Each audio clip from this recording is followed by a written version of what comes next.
¿Qué pretende el plan?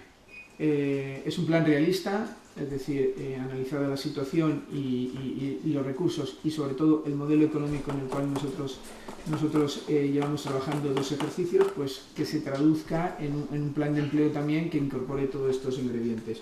Transversal, es un plan que el borrador que hoy hemos presentado está elaborado porque así corresponde, evidentemente, de forma transversal en toda la administración, porque las actuaciones para generar empleo son de todo el gobierno, en cada una de las consellerías y en cada una de sus direcciones generales.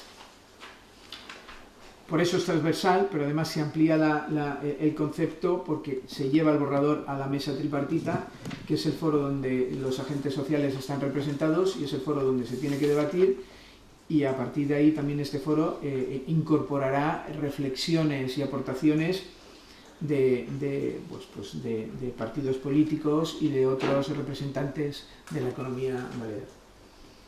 Abierto, porque evidentemente es un documento que es abierto hoy porque es un borrador, pero además es que ha de ser siempre abierto. Es una filosofía que incorporamos en el proyecto, que es el concepto medible. Para que sea medible tiene que estar abierto, tiene que ser revisable y de alguna forma tomar consecuencias de lo que vamos haciendo.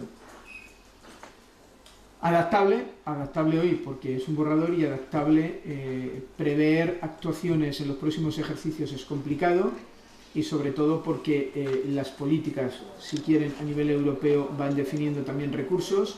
Tenemos los fondos, los FSE, los fondos sociales europeos, y eso entonces de alguna forma, a la medida que vayan saliendo actuaciones concretas a nivel de la Unión Europea, incluso a nivel de la Administración Central, hay que ir incorporándolo.